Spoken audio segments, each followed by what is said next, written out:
जय हिंद, नमस्कार। तो फिर कैसे हैं आप लोग? उम्मीद करता हूं आप लोग बहुत बढ़िया होंगे। मैं एक बात बता दूं आप लोगों को, आज हम सीखने वाले हैं प्रेजेंट इंडेफिनिट टेंस। और इस वीडियो को देखने के बाद आप जैसे विदेशी जो लड़कियां होती हैं, रशियन जो लड़कियां होती हैं, उनकी जो जैसी ग्रामर होती है, ठीक वैसे ही आपकी ग्रामर हो जाएगी। आप इस वीडियो को फुल वॉच करें। यदि आपको नीड है तो ही आप इस वीडियो को देखें, वरना फिर नहीं देखें, है ना। हम बात करने वाले हैं यहाँ पे प्रेजेंट इंडेफिनिट टेंस की, है ना। अब हमने बचपन में हमें एक परिभाषा सिखाई जाती है कि जिन वाक्यों की अंत में ता है ती है आते हैं उन्हें हम प्रेजेंट इंडेफिनिट टेंस कहते हैं। ऐसा क्या सही होता है? नहीं। ऐसे तो वह एक कुत्ता है, अब कुत्ता में कि कुत्ता के भी लास्ट में भी ता है आता है तो वो भी हमारा प्रेजेंट इंडेफिनिट का टेंस हो गया? बिल्कुल भी नहीं।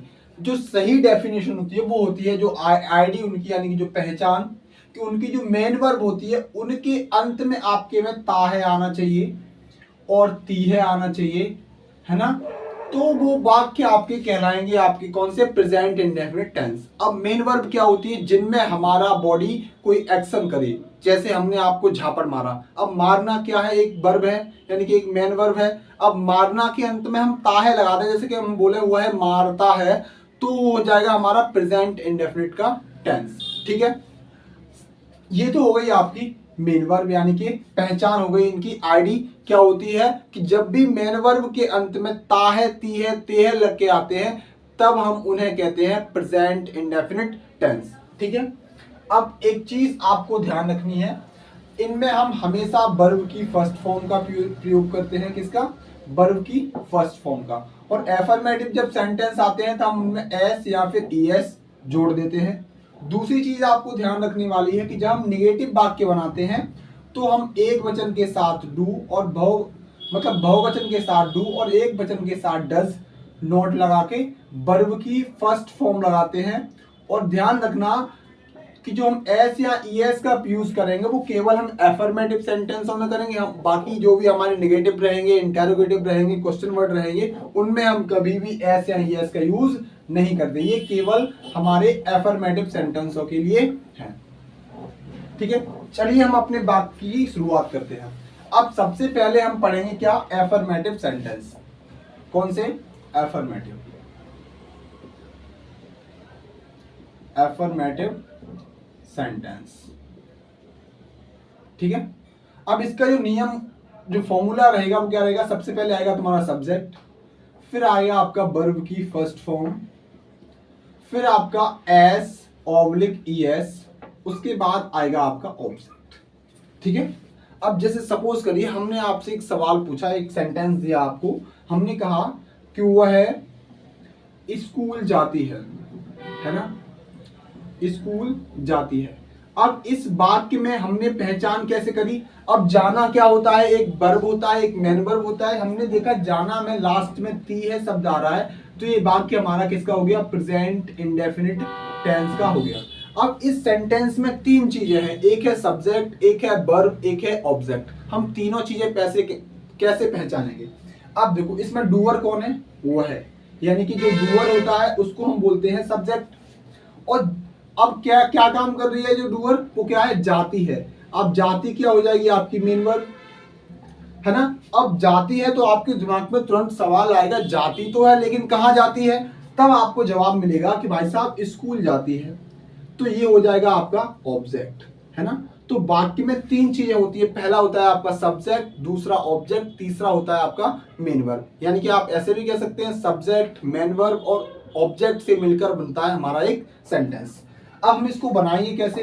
अब जाती है तो ऑब्वियस बात है लड़की है, अब लड़की को अंग्रेजी में हम बोलते हैं सी, है ना। अब जाना को अंग्रेजी में बोलते हैं गो, है ना। अब हम जोड़ेंगे इसमें ईएस, क्योंकि वर्ब की फर्स्ट फॉर्म में क्या जोड़ना है? एस या फिर ईएस। ध्यान रखना, आप जब भी ओ आए, आपका एस एच आए या फिर डबल एस आए या फिर एक्स आए, तो इन सब के बाद मेन वर्ब के यदि अंत में ओ आता है, एस एच आता है, डबल एस आता है, एक्स आता है, तो हम हमेशा ईएस जोड़ते हैं। अब इसमें ओ आ रहा है तो हम क्या जोड़ेंगे इसमें? ईएस। सी गोज कहां पे? स्कूल, यानी कि टू स्कूल। ठीक है, अब वैसे ही ये हो गया हमारा एफर्मेटिव सेंटेंस। ऐसे ही आते हैं हमारे नेगेटिव सेंटेंस। अब नेगेटिव सेंटेंस कैसे होते हैं चलिए हम आपको बताते हैं। अब देखिए, अब बात आती है हमारे नेगेटिव सेंटेंसों। आपको बड़े ही ध्यान से समझना है। जैसे रशियन लड़कियों की अंग्रेजी होती है, ग्रामर होती है, ठीक वैसे ही ग्रामर आपकी हो जाएगी यदि आप अच्छे से सीखेंगे तो। अब आता है नेगेटिव सेंटेंस। कौन सा आता है आपका? Negative sentence. अब इसका नियम क्या होता है बनाने का? सबसे पहले क्या आएगा? सब्जेक्ट, फिर आपकी डू या डज, ठीक है, फिर आपका वर्ब का फर्स्ट फॉर्म, फिर आता है आपका ऑब्जेक्ट। हमने अभी आपको बताया केवल हम एस या ईएस का यूज केवल एफर्मेटिव सेंटेंसों में करते हैं, बाकी हम यूज नहीं करते, है ना। अब नेगेटिव सेंटेंसों की बात है तो अब आपको पता है कि ये वाला जो लगना है वो आपका लगना है प्लूरल के साथ, डज लगना है आपका सिंगुलर के साथ, ठीक है। फॉर एग्जाम्पल के लिए हम एक सेंटेंस ले लेते हैं। जैसे सपोज करिए आपने अपनी गर्लफ्रेंड से कहा तुम किताब नहीं पढ़ती हो, है ना। अब सेंटेंस क्या है? तुम किताब नहीं पढ़ती हो। और जो नेगेटिव सेंटेंस है वो आपको भी पता है, उनमें नहीं का आना बहुत जरूरी है, तभी हम किसी चीज को नेगेटिव कह सकते हैं जिनमें नॉट का यूज हो, है ना। अब सेंटेंस की बात है तो सेंटेंस में क्या आएगा आपका? नहीं, जिससे आपकी पहचान होगी, और लास्ट में आएगा वर्ब में ता है, ती है, ठीक है, किसमें? मेन वर्ब में। अब बताओ, तुमको हम अंग्रेजी में क्या कहते हैं? यू। अब यू हमारा कैसा पर्सन है? अब यू है हमारा कैसा? प्लूरल। अब प्लूरल के साथ हम क्या लगाते हैं? हमने अभी आपको बताया डू। क्या लगाते हैं? डू नॉट, ठीक है। अब आइए आपकी वर्ब की first form.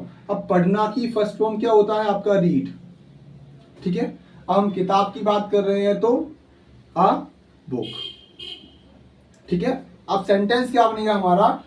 You do not read a book, मतलब तुम किताब नहीं पढ़ती हो, ठीक है। चलिए हम एक और सेंटेंस ले लेते हैं। जैसे हमने कहा आप रोहन के घर जाते हैं, घर नहीं जाते हैं, ठीक है। अब एक बात आपकी समझने वाली है, अब यहां पे सब्जेक्ट कौन है? आप, ना ही रोहन के घर। रोहन के घर क्या है आपका? ऑब्जेक्ट है, जाना आपकी मेन वर्ब है ना। अब आपको अंग्रेजी में हम बोलते हैं यू, अब प्लूरल है तो क्या लगाएंगे हम? डू नॉट, है ना। अब जाना को अंग्रेजी में हम बोलते हैं गो। टू कहा? रोहन के घर, तो मतलब क्या बनेगा? रोहन्स होम, ठीक है।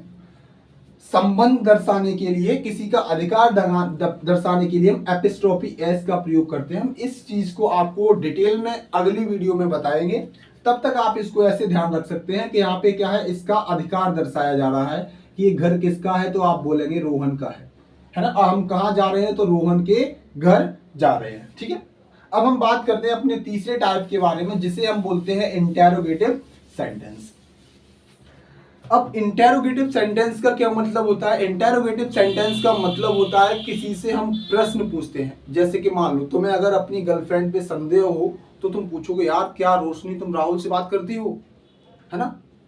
तो यही सारी चीजें अब हम बात करेंगे किसकी? इंटेरोगेटिव के बारे में थोड़ा डिटेल में जानेंगे, है ना। अब इंटेरोगेटिव में जो प्रश्न की जो शुरुआत रहती है सेंटेंस की, वो होती है क्या से? इनको हम बोलते हैं प्रश्नवाचक वाक्य। इनमें हम प्रश्न पूछते हैं लोगों से, है ना। जैसे बहुतों को अपनी गर्लफ्रेंड से शक होता है, यार तुम हमें व्हाट्सएप चैट क्यों नहीं भेजती, है ना, क्या तुम राहुल से बात करती हो? ये सब क्या कह रहे हैं? आपके प्रश्न सूचक वाक्य। अब इंटेरोगेटिव शब्द की जो सेंटेंस होता है उनकी शुरुआत होती है क्या से। अब क्या से शुरुआत होगी तो आपकी डू या डज आ जाएगी आपकी आगे, फिर आएगा आपका सब्जेक्ट। अगर वाक्य में नॉट है नहीं है तो आप नॉट का यूज करेंगे, वरना आप आगे बढ़ जाएंगे और लगाएंगे वर्ब की फर्स्ट फॉर्म प्लस ऑब्जेक्ट। और ध्यान रहे इंटेरोगेशन का साइन नहीं छोड़ना चाहिए। जैसे हमने कहा अभी आपने अपनी गर्लफ्रेंड से पूछा क्या तुम राहुल से बात करती हो? बात करती हो। अब इनको हम यस नो टाइप सेंटेंस भी कहते हैं। इंटेरोगेटिव सेंटेंस का मतलब होता है यस नो टाइप सेंटेंस। क्या? Yes no type. क्यों? क्योंकि इन सब सवालों का जवाब आप जिसका भी शुरुआत क्या से होगा उनका आप जवाब यस और नो में दे सकते हो, हमने पूछा आपसे क्या तुम राहुल से बात करती हो, जब तुमने अपनी गर्लफ्रेंड से पूछा होगा, अगर वो करती होगी तो बोलेगी यस, नहीं करती होगी तो बोलेगी नो। अब एक बात तो आप भी जानते हैं, लड़कियां चाहे 4-4 लोगों से बात करें लेकिन वो तुम्हें कभी भी हाँ नहीं बोलेंगी, तो बोलेगी नहीं बाबू तुम हमारे पहले हो, तुम्हें हमेशा नो ही बोलेगी, है ना। अब इस मुद्दे की बात तो है नहीं, तो हम अपने सेंटेंस पे आ जाते हैं। अब हम इसको बनाएंगे कैसे, हम देखेंगे अपने सब्जेक्ट को। सब्जेक्ट हमारा कैसा है, प्लूरल है, तो हम यहाँ पे यूज करेंगे किसका, डू का, फिर आप यू, है ना। अब नॉट वाक्य में है नहीं, मतलब सब वाक्य में हमारे में नहीं है, तो हम नॉट का यूज नहीं करेंगे, फिर हम करेंगे वर्ब की फर्स्ट फॉर्म। अब बात करना का क्या होता है, मतलब टॉक, डू यू टॉक, अब किससे, राहुल से, टू अब आ जाएगा आपका राहुल, ठीक है। फिर इंटेरोगेशन का साइन, ये आपको नहीं भूलना है ना। तो अब ये सेंटेंस बनेगा आपका, do you talk to Rahul, अगर वो करती होगी तो बोलेगी नहीं, करती होगी तो बोलेगी यस, अगर नहीं करती होगी तो बोलेगी नो। अब वैसे तो इन सब ज्यादातर केसों में जो लड़कियां होती हैं वो क्या बोलती हैं, नो, है ना। तो आपको पहले से हमने आपको बता दिया, अब आपको आगे से ध्यान रहेगा। एक और चलिए हम सेंटेंस लेते हैं नेगेटिव वाला, जिसमें नॉट भी आए, है ना। हम बोलते हैं क्या वह अपना काम नहीं करती है।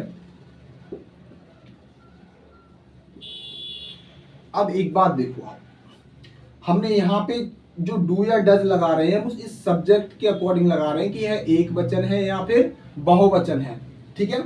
अब देखो, अब वह क्या है, यहाँ पे सी है, अब सी होता है सिंगुलर, तो हम क्या लगाएंगे यहाँ पे, डज, तो आपका आएगा डज सी। अब क्या हमारा नियम कहता है, अब आनी चाहिए नॉट, क्या इसमें नहीं है तो हम लगा देंगे यहाँ नॉट। फिर उसके बाद वर्ब की फर्स्ट फॉर्म, अब देखो अपना काम करती, करना की क्या होती है आपकी डू, है ना, does she not do.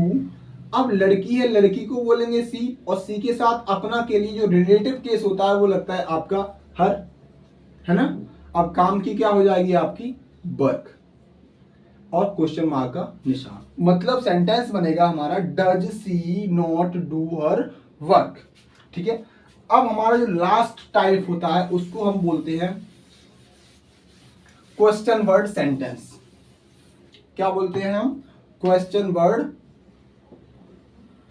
Sentence, ये हमारा लास्ट टाइप होता है ना। अब इसमें क्या रहता है, सबसे पहले लगाएंगे हम क्वेश्चन वर्ड, फिर सेम इंटेरोगेटिव की तरह, क्या डू या डज, फिर आपका सब्जेक्ट, फिर आपका नोट, फिर आपका वर्ब की फर्स्ट फॉर्म, फिर आपका ऑब्जेक्ट, फिर आपका इंटेरोगेशन का साइन। अब देखो जो इनमें जो क्या क्या, क्यों, कहां, ये सारे के सारे शब्द होते हैं वो वाक्य के बीच में आते हैं, तब हम उन्हें कहते हैं कि ये हमारा वाक्य है, वो क्वेश्चन वर्ड सेंटेंस का है। अब जैसे फॉर एग्जांपल के लिए हम ले लेते हैं, जैसे सपोज करिए, अब मान लो हम वहां आप अपनी गर्लफ्रेंड से पूछ रहे थे क्या तुम राहुल से बात करती हो, अब तुम्हें पता चल गया कि वो राहुल से बात करती है। अब तुम क्या कहोगे, अब बोलोगे तुम राहुल से बात क्यों करती हो, है ना। अब पता चल गया तुम्हें, तो तुम उससे पूछोगे क्यों करती हो।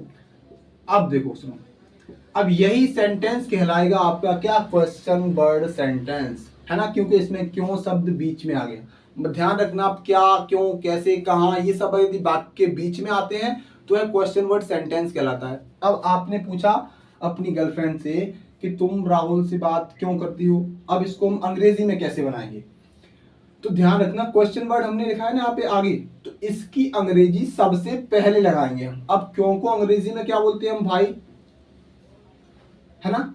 अब हमें लगानी है डू या डज। अब डू या डज आएगी हमारी सब्जेक्ट के अकॉर्डिंग। अब सब्जेक्ट क्या है हमारा, तुम कैसा है हमारा प्लूरल, तो यहाँ पे आएगा हमारा डू, है ना। फिर आएगा सब्जेक्ट यानी कि यू, ठीक है। क्या इसमें नोट है, नहीं है, तो फिर हम नोट का यूज नहीं करेंगे, अब लगाएंगे वर्ब की फर्स्ट फॉर्म। मतलब अब बात करना की क्या होती है अंग्रेजी, टॉक, किससे, राहुल से, तो फिर टू राहुल। ध्यान रखना इंटेरोगेशन का साइन नहीं भूलना है। अब सेंटेंस क्या होना, why do you talk to Rahul, मतलब तुम राहुल से बात क्यों करती हो, भाई तुम्हें इंटरेस्ट नहीं है उसको तो उससे राहुल से बात करेगी, सिंपल सा मतलब है ना। तो ये हो गया हमारा किसका, क्वेश्चन वर्ड सेंटेंस। एक चीज मैं आपको और बताता हूं, जब भी कभी आप लाइव चीजें देखते हैं, जैसे सपोज करिए आप क्रिकेट मैच देख रहे हैं, आप कोई शो देख रहे हैं, तो आपको जब भी अंग्रेजी में बोलना पड़े तो आप हमेशा प्रेजेंट इंडेफिनिट टेंस का यूज करेंगे वहां पे। आप कोई प्रोग्राम देख रहे हैं, आप कोई क्रिकेट की कमेंट्री कर रहे हैं, तो उन सब क्रिकेट की कमेंट्री में आप प्रेजेंट टेंस का यूज करेंगे, किसका, प्रेजेंट टेंस का। यदि वीडियो आपको अच्छी लगी हो तो वीडियो को लाइक करें, चैनल को सब्सक्राइब करें। धन्यवाद, राधे राधे।